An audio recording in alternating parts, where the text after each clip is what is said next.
Thank you, Maharaj. My main regret is that Swamiji has to hear the same thing again. He sat through it very patiently this morning, and one of our other devotees also has the misfortune of having to listen to the same thing twice. I'll do my best to either change it a little bit or shorten it at least. But yes, we hear all of the time, be unattached.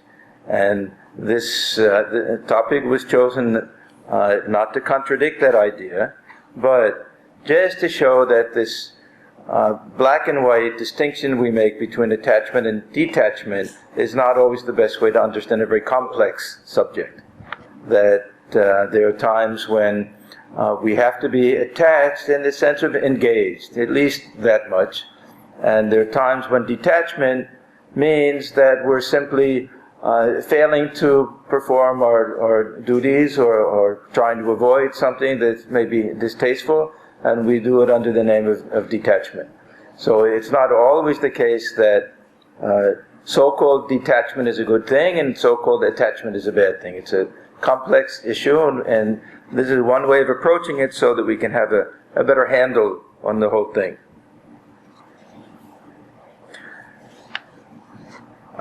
When I worked on this talk, I divided it into 3 sections, you could say, and there are 3 different dual concepts that we have that are all more or less loosely connected, but they have their own distinctions. And it's very helpful to look at it this way, partly because Sri Ramakrishna gives so much attention to some of these ideas. The first one is this distinction between Vairagya and Anuraga. Vairagya, we often hear translated as renunciation. More literally, it can mean something like dispassion, and this will fall on the side, of course, of detachment. But he always speaks of this Anuraga in conjunction with something that is its opposite, but also it complements it, that is Anuraga. And that means we may have some detachment towards something that will cause bondage, but we have to have equal attachment, if not more, to something which will help us become free from that bondage. So we'll look at these 2, Vairagya and Anuraga.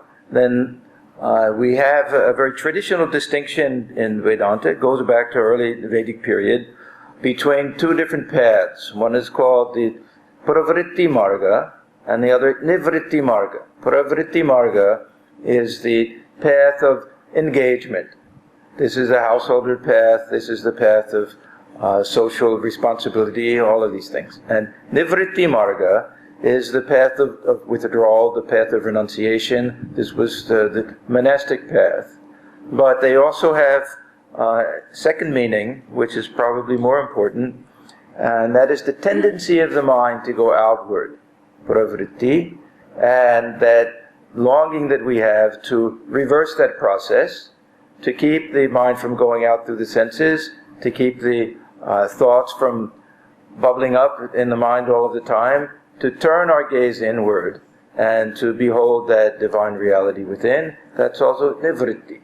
So we have vairagya and anuraga, then we have pravritti and nivritti, and another dual concept that Sri Ramakrishna talks about is maya and daya.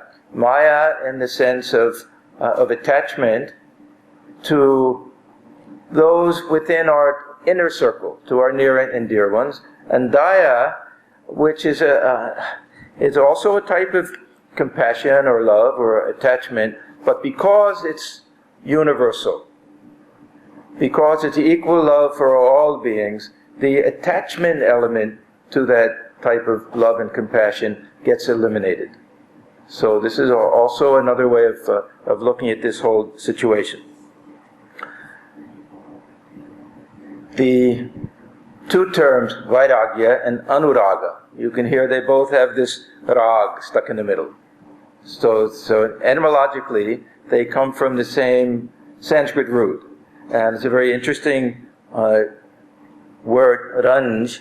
Ranj means to be dyed or to be colored, and specifically to be colored red. And red is the color of passion. Red is the color associated with rajas. We have this idea with the three gunas that tamas has a certain darkness to it of ignorance. So tamas is associated with the color black, sattva with the color white, and rajas with the color red. Red because passion. Red indicates the color of blood. The word rakta, which means blood, also comes from the same root. When we're passionate about something, our blood gets churned. It goes to, we get flushed. If we get very angry, it rushes to the face. So we have this term, ranj, which means to be dyed, and typically to be dyed this very deep red color, which indicates passion or anger or even love. It can have all of these different meanings, raga. So we have this term raga. How it comes to mean the musical raga, I'm not quite sure. Maybe Swamiji can tell us. But generally, raga means passion. Passion of all kinds. So we find it used in a very positive sense. Raga can be a type of love. But it can also be anger. It can also be hatred. But some strong feeling towards something. So in general, it's kind of a neutral with regard to positive or negative, but strong. So we have this idea of some very strong, passionate type of feeling that is at the heart of both of these terms. Now, when we add V means that we're transcending it. So viraga means that we're free from passion somehow. And vairagya is that state of freedom from passion. So if we think of this idea of dye, we'll see, and we get this hint from Sri Ramakrishna himself, that we can understand this whole concept, both of these concepts, in terms of dyeing cloth, because he loves that illustration. He uses it in several different contexts, that this idea of viraga, either we refuse to dip this white cloth into the dye of the world at all, or we try to eliminate any hint of color. We try to wash out the dye of the world. One or the other, but we're trying to keep from being engaged in the world in such a sense that we get stained by the world. So that viraga vairagya, this desire to withdraw, this desire to not get caught in this trap of the world, this desire to have dispassion. And I was mentioning this morning that we shouldn't think that vairagya is just a negative concept, that we eliminate any type of attachment or any type of passion for the world. It's a very positive feeling, and it's considered one of the most important prerequisites for monastic life. Many people we find, if you ask the Swamis who joined the order when they were young, what was their state of mind when they joined, they'll say that this vairagya, this feeling of renunciation was like a burning forest fire. We talk about this fire of renunciation, this orange color indicating renunciation. So it's a very positive feeling, and it comes along with this longing for freedom, because the passions represent bondage. And we know that when we're caught in this whirlwind of anger and hatred and jealousy and envy, all of these things, we recognize that it's a bondage. We recognize that we've lost our sense of discrimination, that we've lost our balance that way. So this feeling of freedom that comes from that, this freedom from not being entangled in the world, and this freedom which allows us to long for and seek and ultimately have that divine experience of oneness is called vairagya. So it's tremendously important for those who completely withdraw from the world, for those who lead the householder life, which is the majority of people, obviously. They have to have a little bit of this vairagya in the sense of not having a terrible longing for a lot of possessions, for a lot of enjoyments. It means moderation, and it means mental renunciation. So we can enjoy the world without being attached, and we shouldn't have this tremendous longing to have the biggest car and the biggest house, and to be the most famous people on the block, and have the president call us, and all sorts of things like that, because it's not our goal in life.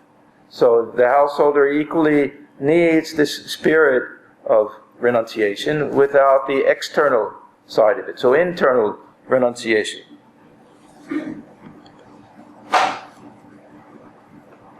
This vairagya is considered to be one of the essential ingredients in meditation.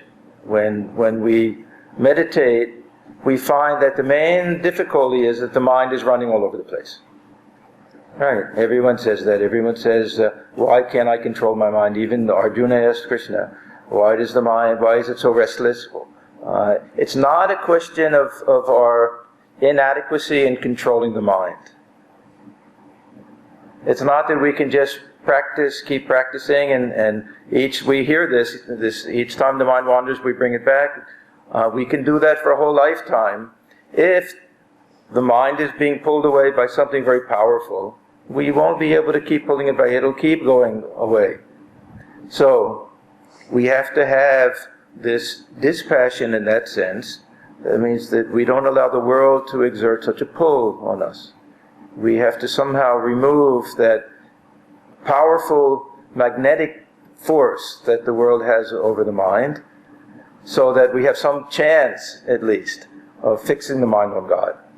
All right, this is the tug of war that takes place. And we can't just say, well, I'll get stronger and stronger and I'll pull harder and harder.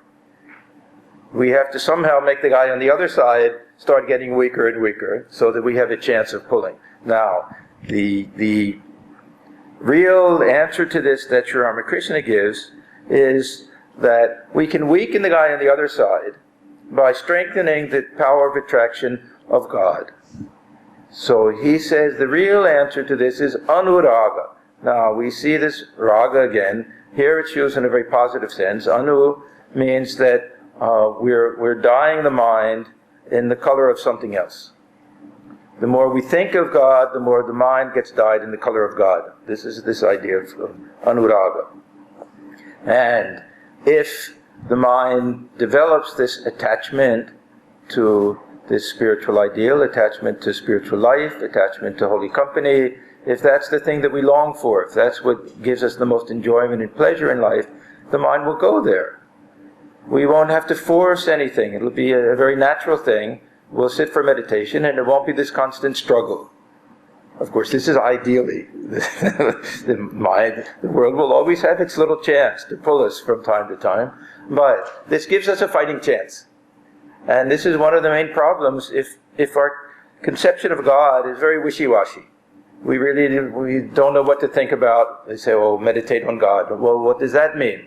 If we have some very specific idea, if we can think of God manifest in human form, where we can establish some relationship that way, and love can come, then we can really develop that attachment to our chosen ideal.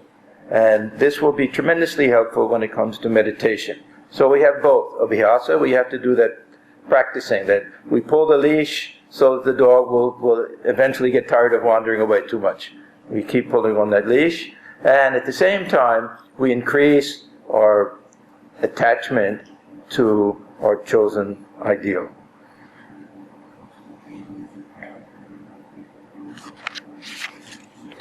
Now, the issue becomes more a question of how do we increase the attachment than how do we decrease the attachment to the world? How do we increase the attachment to God? How do we dye the mind in God to such an extent that that becomes a very powerful force with us? So here comes the question and answer section of this afternoon's talk. Suppose we want to dye cloth in a solution of dye, and we want that cloth to become deeply dyed in that color. What are the factors that are important in this process? And there are three specific ones that I want to talk about. Who here is adept at dyeing cloth? Raise your hand. All right, who's not adept? Who's done it? Okay. Okay.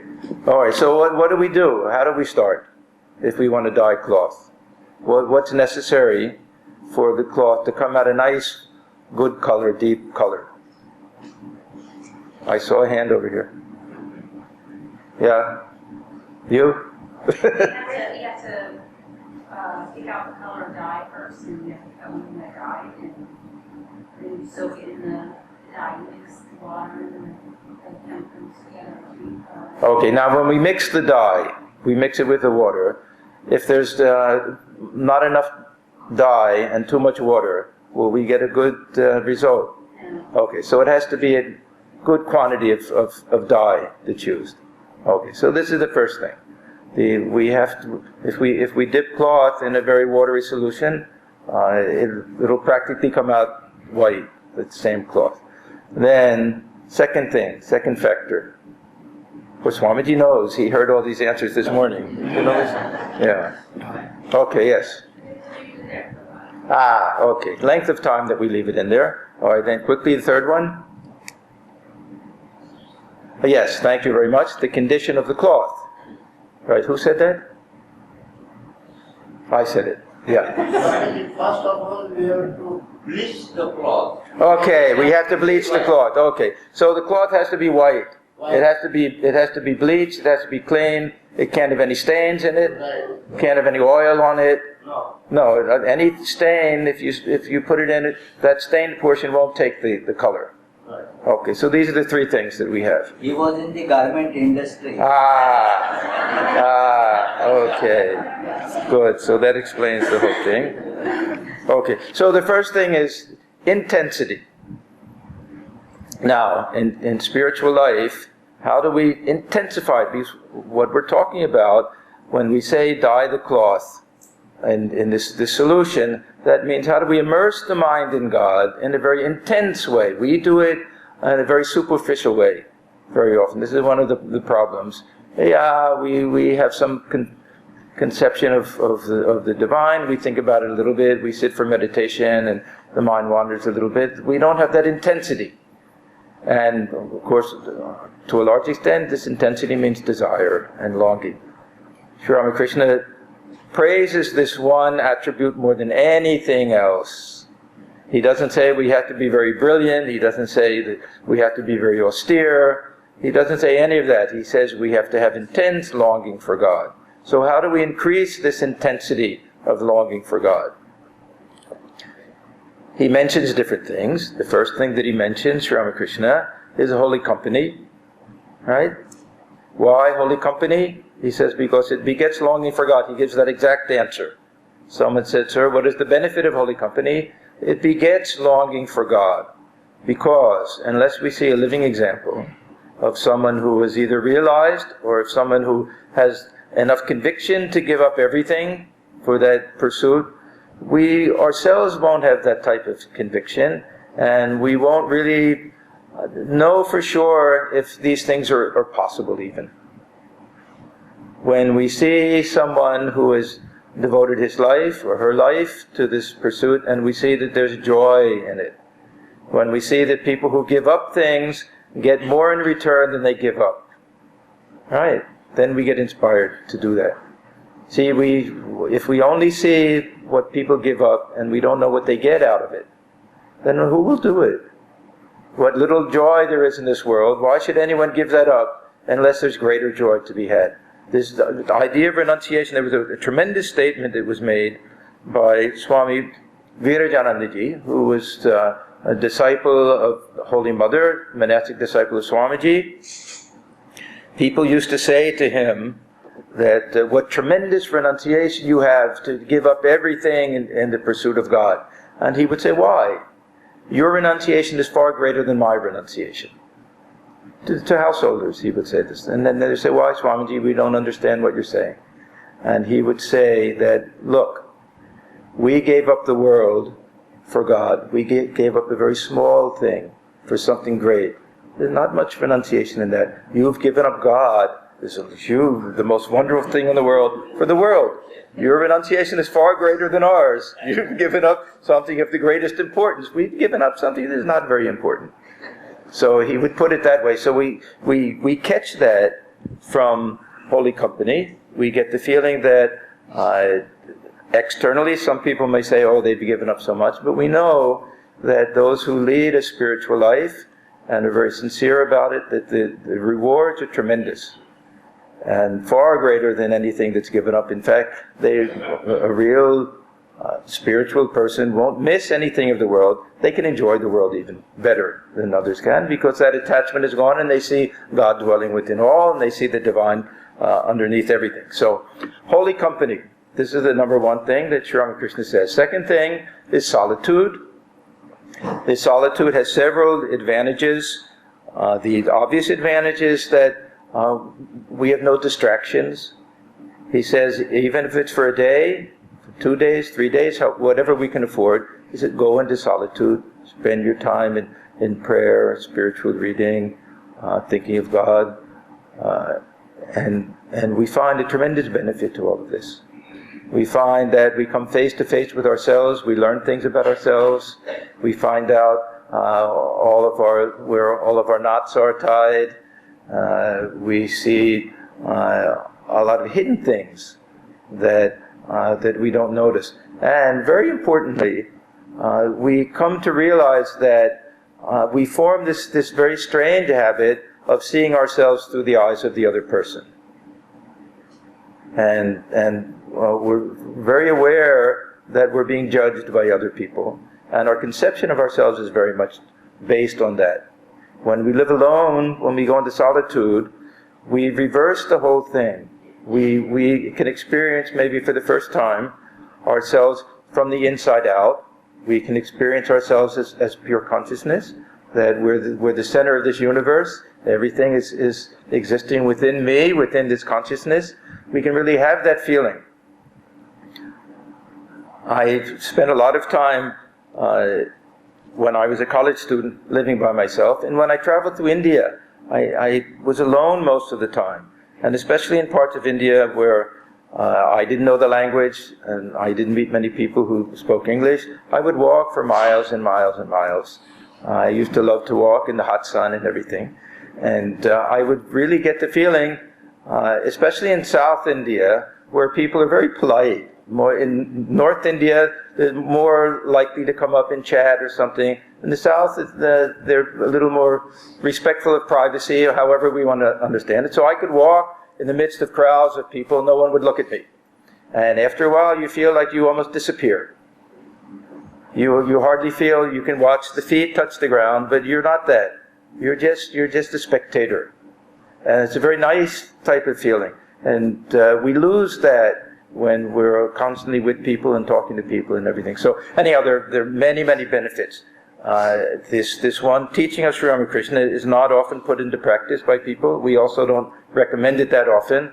There are a lot of reasons, practical reasons why it's difficult, but I find it tremendously important. If anyone can do it, spend some time in solitude, have a routine, have some reading to do, some time for meditation, a little private retreat.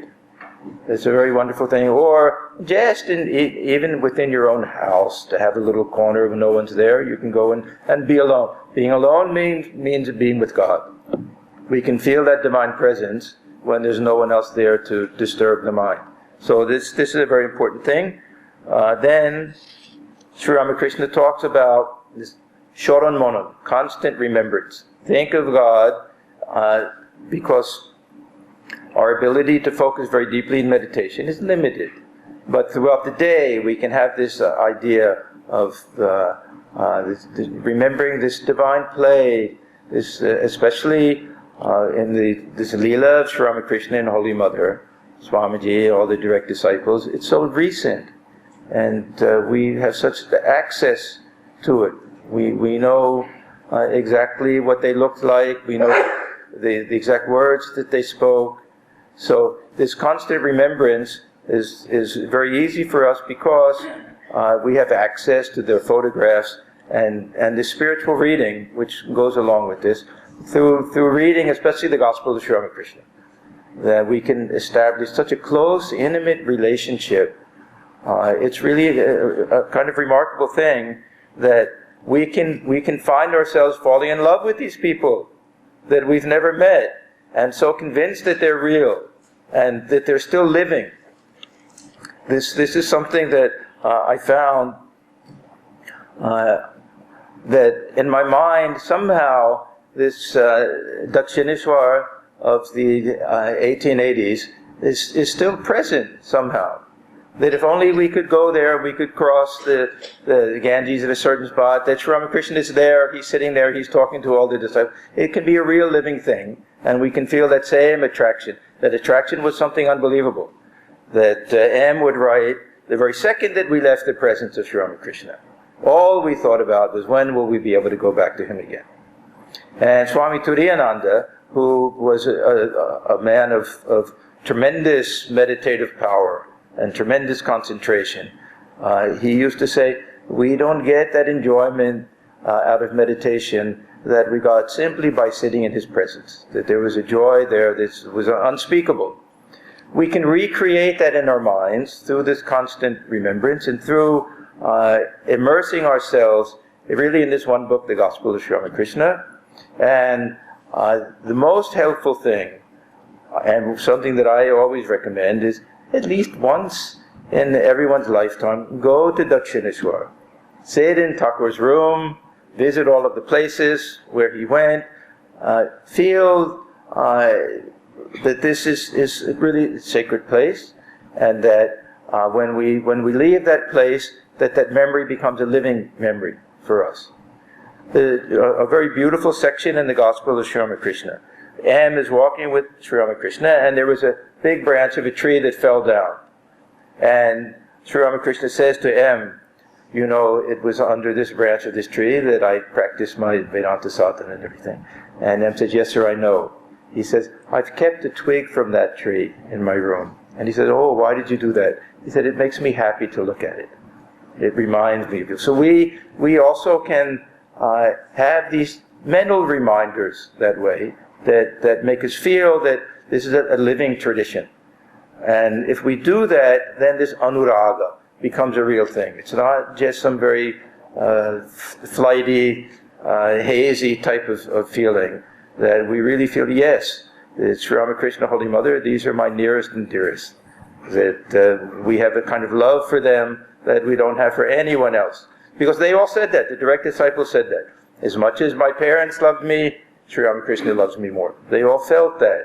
So this is anuraga, and this is that intensity aspect of it. This is how we can make that solution so thick that when we dye the mind in it, we'll get a really good end product of that. Now, but how long do we keep the cloth in? This is something also that the time factor is critical. Now, we live in a modern world. Not everyone has long hours that they can devote to spiritual practice. But the more we can, the more we'll benefit from it. When people complain to Holy Mother that they weren't making progress in spiritual life, the first thing she would say is, how much time do you devote to it? How much japa do you do? Sit for several hours, do 20,000 repetitions of the divine name. Then you'll see some results will come. So this extensity, this length of time is something very important. Then we get to the last part about the cloth. And we heard a very brilliant thesis here about making sure that the cloth is perfectly clean and that there's no starch in it and there's no stains on it, so that we can assume that the mind also has to be perfectly pure and perfectly stainless before we can dip it in the thought of God. Right? Wrong. This is where this analogy breaks down, and where Sri Ramakrishna, he gives us a little exemption stamp here. He gives us a big break here. He says that the mind is like cloth that has just come back from the washerman. Now we know it's not. We know that our minds have stains. We know that they're not perfectly pure. We know that we're subject to the passions, that we get angry sometimes, that We suffer from all of the human failings that everyone suffers from. But he says, don't think that way. He says, think that the mind is perfectly pure. And that this mind will take the color of the solution that we put it in. So, in a sense, we can say that this thought of God does two things. It's a double-acting agent. One is that it will dye the mind the color that you put it in, and purify it at the same time. So, if we think that it won't take the dye unless it's pure, how do we make it pure? The same way, by immersing it in the thought of God. That itself will purify the mind and allow this dye to take. So it will be a very strong thing. So this is an extremely helpful and hopeful, optimistic idea that we don't have to start out perfect. We don't have to start out with this perfect purity. That the very thing that we're trying to attain is the way to make the mind pure. That there's a purity of mind and taking the color of God are really the same thing. That this is how we do it. The means and the end are one and the same in this case. We want to purify the mind so we can think of God. We do it by thinking of God. It's a very, very nice formula that we have that way. Okay, this is Vairagya, Anuraga. Pravritti and Nivritti. Classically, there was a big distinction that we choose one or the other. We either choose to be engaged in the world, which meant that we're involved in Maya and that we'll get entangled in everything, or we say, no, I don't want that. From the very beginning, I'll only think of God. I won't get married. I won't have children. I won't have a job because everything will entangle me in the world, and I don't want that. A little bit cowardly. But this, and we'll see that Sri Krishna also says that, but this was a classic distinction. Now we find that just as Vairagya and Anuraga, they kind of meet together. These two also meet together. In the Gita, this is the main theme that we have in Gita, really, that constantly Sri Krishna is telling him both things at the same time. Pravritti, he says, engage, fight in this battle of life. And then Nivritti, don't be attached. So he said, Yudhyasva, we fight this battle, but Vigada Dwaraha, free from this. Dwara means fever. We become feverish with the attachment. It becomes really the same idea that the blood rushes to the head and the temperature rises even. It becomes a type of feverish quality for us. So free from that. So do both together. This he says is really the Kshatriya ideal, the warrior ideal. And we all have to be warriors in this battle of life. Now Swamiji, he went a little further even and said, in the monastic community that he wanted to start, there should be a twin ideal. One is this nivritti and the other is pravritti, and they go together perfectly. One is we strive for God realization, and the other is that we engage in the world. We try to do something beneficial to the world. We see God dwelling in others. We see people who are sick and hungry and in need of education, so we serve them as our way of worshiping God. Engagement, pravritti. But without any personal attachment, nivritti. So we have this way of dealing with this question of attachment and detachment. We have detachment within attachment. We're attached. If we're not attached, we won't do a good job. If we're not attached, we won't take it seriously. So this attachment is necessary. Really, what we call detachment is sometimes not just a cowardly attitude, but it's a life-defeating attitude. We have to follow our dreams sometimes. Even worldly things. If we want to be successful in any field of life, any walk of life, we have to be passionate about it. But avoid that binding nature, that attachment of the whole thing. So, this is our pravritti, nivritti. Then we get to this daya and maya. Maya, we saw, is this attachment and love. It's a good thing. We're used to hearing that Maya is something negative. But it's actually a very positive thing, but limited. This is the problem with Maya. The mother has Maya for the child. That means the mother has tremendous love for the child, so that perhaps the mother can't even see any faults in the child. Whatever my baby does is so wonderful. They'll talk to the other mothers and say, oh, it's so cute and so sweet. They'll be so charmed by the child that they'll be blinded to everything else. And the main problem with this Maya, aside from the fact that it brings in a little bit of attachment, of course, is that we fail to have that same connection with other people. We do it at the expense of others, in the sense that because we love our own people so much, we don't care for other people at all sometimes. So this is that idea of Maya. Now, Sri Ramakrishna's solution is not to overturn it.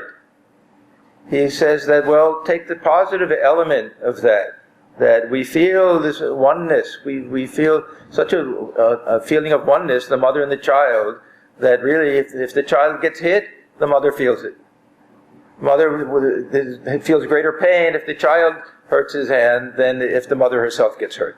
So that sense of identification, that feeling of oneness, it can be a very positive thing if we can extend it to all beings in the universe. Then he calls it Daya. Daya is compassion. And we know Sri Ramakrishna didn't especially like this term compassion because there's a sense of separation there. We won't say that the mother has compassion for the child. She has love for the child. So the Daya in this sense really means universal love. And if we have this universal love, then we don't have that binding factor there. Now, this universal love, if we think that if we love our own family members, and if someone gets sick or hurt, we feel miserable. Then won't we feel more miserable if we love the whole universe, if we love all beings? What do you think? No. In a sense, yes. In one sense, yes. We only have to look at Swamiji, how sometimes he would pass sleepless nights thinking about the suffering of humanity. He would feel all of that suffering on himself. Well, on the other hand, no. Because there's no selfish connection there. And in fact, I would think it's almost a type of ecstasy to feel that oneness with all of humanity and to share in their joys and suffering both. And we see this in the life of Swamiji. There are different types of suffering. That suffering which is very personal, which has a little selfishness to it, can lead to really type of depression and everything. But the suffering that comes from expansion, from feeling our oneness with others, is a different type of thing. We'll see throughout all of this that the type of attachment that these great souls had or have is very different. It looks like attachment, but it's something very different. So, all right, we've gone through these three things.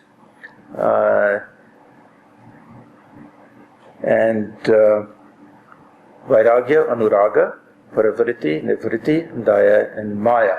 And I just want to, let me read something here about Sri Ramakrishna and this idea of not engaging in the world, this idea of detachment out of fear, we can say, or just not wanting to get entangled.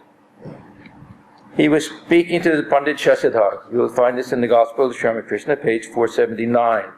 This was a great Pandit who also had a very sincere spiritual attitude. Sri Ramakrishna liked him very much. He said, "The rishis of old had timid natures. They were easily frightened. Do you know their attitude? It was this: let me somehow get my own salvation. Who cares for others? A hollow piece of driftwood somehow manages to float, but it sinks even if a bird sits on it. But Narada and sages of his kind are like a huge log that not only can float across to the other shore, but can carry many animals and other creatures across. Teachers like Narada belong to the class of the Vijnani. They were much more courageous than the other rishis. They are like an expert satranja player, some kind of dice game. You must have noticed how he shouts as he throws the dice. What do I want? 6? No, 5. Here is 5. and every time he throws the dice, he gets the number he wants. He is such a clever player. Sri Ramakrishna admired this. He admired this thirst, this enjoyment of life, even. We read very often this prayer he had to the Divine Mother, "Oh Mother, please don't make me a dry sadhu. Let me enjoy life. Let me see how you sport in this world. Even to go to the theater, to go to the circus. All of this was the Divine Mother's play in the world. Let me experience all of the notes of the flute." He liked that attitude. When one of his disciples, he asked him, "Whom do you love?" He said, "I don't love anybody." He said, "Oh, you're such a dry fellow." He didn't care for that attitude. So this is a very wonderful thing for us to see, that there's no harm in enjoying life if we don't have the type of attachment that brings bondage to it. This is the most important thing. Now, Sri Ramakrishna gives a lot of examples how we can engage in life without suffering attachment. One very important one is the idea of the maid servant in the rich man's home. This is something you'll read many, many times in the Gospel of Sri Ramakrishna. If you ever go to the park, sometimes you'll see a lot of women there with strollers and babies in it, and they'll be chatting with each other. These are governesses. These are women who get paid in the homes of people who can afford it. They look after the children. Maybe both parents work, or they're wealthy, and the wife just leads a life of leisure. We don't know, but they sit there and they chat with each other, and they say, "Oh, my little boy said the cutest thing today," and the other says, "Oh, you should have seen what he did," and my little girl Susie, "Oh, she told a cute joke." They're talking about that as if they're their own children. And you should see, we painted our house a beautiful color. It's not her house, it's not her child. She knows that, and yet she acts as if these really belong to her. And the maidservant also knows that she has her own house in the village, she has her own family, she has her own children. That's her real home. So he says we should live in the world that way, that we won't be attached to this world if we really feel that it's not ours, that we don't own it, that we're here temporarily. This is our job, in a sense, that we're looking after it. We're looking after our children. They're not really our children, and that we have a real home in God. That this is just a temporary little thing, and we're anxious to get back home. This is the thing, that we won't be attached here if we know that we really have something waiting for us of great importance. And it doesn't mean after we die. It means that we can have that experience here and now. Now, so we have this method, the maidservant. We have this method of we have attachment to our own children, so we try to expand it. So we try to see that each and every child is equally lovable. Nothing special about our own children, really. Then we have this other idea that actually the first two don't always work, especially with a child. We had a devotee once who came to me. He had been married for a couple of years. They had their first child. It was a beautiful little girl, Radhika, they named her. And just as cute as she could be, the sweetest little thing. And he said to me, "Swami, I don't know what to do. I find that I'm getting attached to this little girl." So I said, "Are you insane? Of course you'll get attached to her. Well, how could you not get attached to her?" So Sri Ramakrishna, he understood that we may say that, yes, theoretically I know it's not my child, but still, it's so sweet and so beautiful. Theoretically I know that I can love every other child equally, but it's not possible. This is my very own. So he says, then see God in that child. Keep that same attachment, but recognize that this is the divine that has come to you in the form of that child. Worship that child as Gopal. And we have a very nice incident in the life of one of Sri Ramakrishna's devotees where he gave her that advice and she followed it, and she became a very saintly person. She had some very high and deep spiritual experiences because of that. Now, I quickly want to go to one final thought. I didn't really get to it this morning, And if it'll take an extra couple of minutes, but this to me is also something important. We have as our ideal in our Vedanta centers the lives of Sri Ramakrishna, Holy Mother, Swamiji, and the other direct disciples. They represent an ideal for us in all possible ways, not simply their ability to meditate, to have spiritual experiences and everything, but the way they lived in the world. And they were intensely human people. This is why we have this great feeling of love and attraction for them. If they were all very austere yogis who just lived in a cave, didn't care for anyone, we wouldn't care for them that much either. But they had their attachments, not the same as our attachments, of course, but from an external point of view, they seem to be extremely attached. And if we ever feel that we have our own attachments, that this is impossible to have attachments and lead a spiritual life, we only have to look at them and to know, well, they're the epitome of spiritual life, and yet they were intensely engaged and intensely connected with people, and almost, we can use that word, intensely attached to people. Now, we see it in the life of Swami Vivekananda. If we look at his life first, even as a sadhu renounces family. The sadhu will go back and see his parents after 12 years only, and then just for a short time, and then leave again. This was the tradition. Our order doesn't pay too much attention to that tradition, because Swamiji and even some of the others, direct disciples, Swamiji especially, was tremendously devoted to his mother. And we can almost say attached to his mother. As a child, he said the first thing they would all do in the morning, mother would finish her bath, she would dip her toe in a plate of water, and they would drink that water as sacred water. This was the type of reverence that he grew up with for his mother. And this was done, of course, in other families. It wasn't unique to their family. And when he didn't care about anything in this world, all he worried about was his mother, that money would be there for her monthly rent. He had the Maharaj of Khetri and others that he tried to arrange that. He said his final duty in life that he wanted to do had nothing to do with the order. It had to do with taking his mother on pilgrimage. So he took her to all the holy places in East Bengal and Assam, and that was his final desire in life. So he had this tremendous love, we can say, but in a sense attachment also to his mother. And all of his disciples, all of the people that he met in the West, the Hale family, he addressed all of the Hale girls as his very own sisters, and he had tremendous love for them. And it was a very wrenching experience for him to leave them, thinking that he might not see them again. So we can say Maya. He had some Maya for them, but these were all divine connections that he had with people. He saw the self within all beings.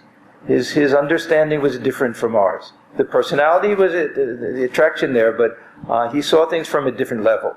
Swamiji's attachment to everyone comes, I feel, from this conviction and this feeling and this direct perception of the one self dwelling within all beings. We have a beautiful concept called Sutratma, that God is like a thread that connects each and every being. That this Atman, that we're all gems on that one thread. There's a beautiful verse in Gita where Sri Krishna says, everything is threaded on me, like gems on the thread. Everything is like one necklace. We're all connected. So that was the source of Swamiji's so-called attachment, we can say. Now, Holy Mother, her attachment to Radha, of course, was legendary. This had some special thing. This was Sri Ramakrishna's trick, we can say. She was his Yoga Maya. She kept Holy Mother's mind to the world when she didn't care for anything after Sri Ramakrishna passed away. But tremendously attached to all of the monastic disciples who she looked upon really as her very own children. Several of them passed away before she did. And it was really a wrenching experience for her. Even those that she didn't know. We have a wonderful incident of a woman who came to her, grief-stricken at the death of her child. Then Holy Mother is sitting there with her, and everyone expected Holy Mother to give some deep philosophical advice. My child, this world is a passing show, nothing lasts, like that. Instead, Holy Mother, she felt that same pain, that same grief, and started crying herself. So she had this attachment to everyone because she saw everyone as her own child. So her source of attachment was also a divine source of attachment. Now, of the three, I would say that Sri Ramakrishna was the most attached. And it was so obvious that he got criticized for it, that Hridoy and Hazra and others, sometimes they would say, oh, it really looks so unseemly. What is this? You're crying for this Narendra and Purna and all of the others? What will people think? And truly he did. When Narendra, Swami Vivekananda, when he didn't come for a few days, he would be beside himself. He would say to people, oh, go see what he's doing, tell him to come.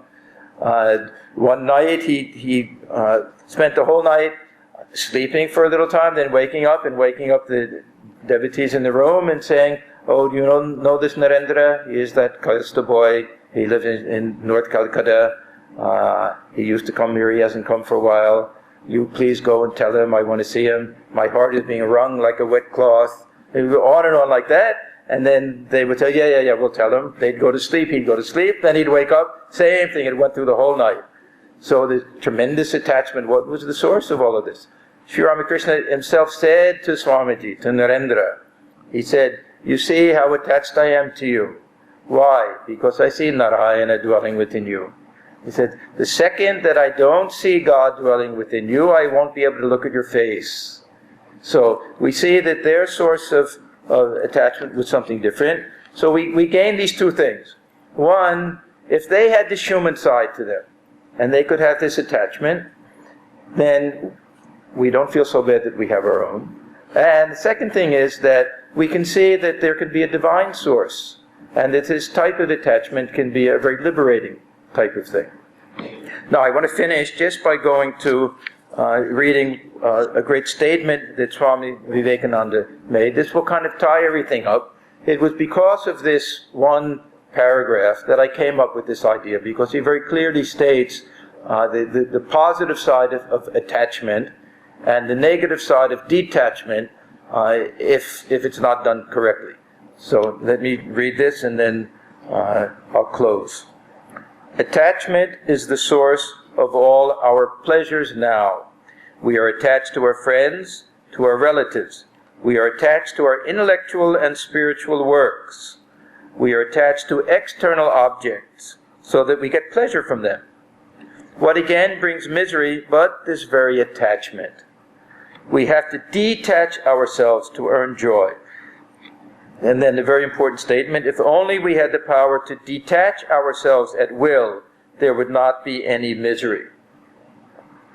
That person alone will be able to get the best of nature, who, having the power of attaching himself to a thing with all his energy, has also the power to detach himself when he should do so. The difficulty is that there must be as much power of attachment as that of detachment.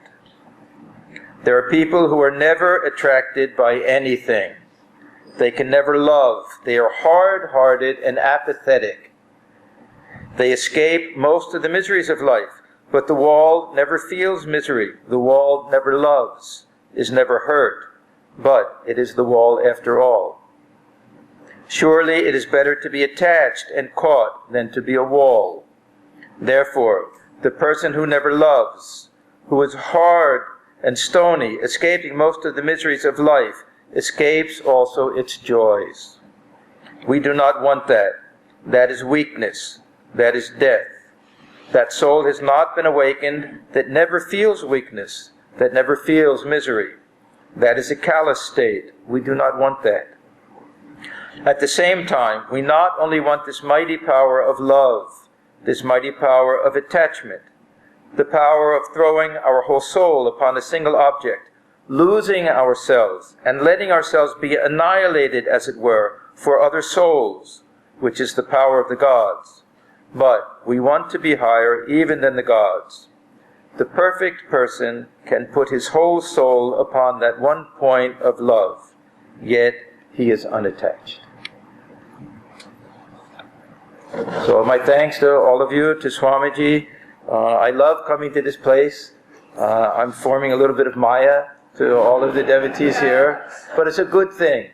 That type of Maya, that attachment to a holy company and company of devotees is a very good thing. And even the little pain of separation that we feel, it's a bittersweet kind of memory. And life is about that. And the whole point of this beautiful statement of Swamiji's, really a tremendous statement. So my thanks to all of you. Thank you, Maharaj. And I hope to see all of you again. Please come and visit our new temple and our center in Washington, D.C. Thank you.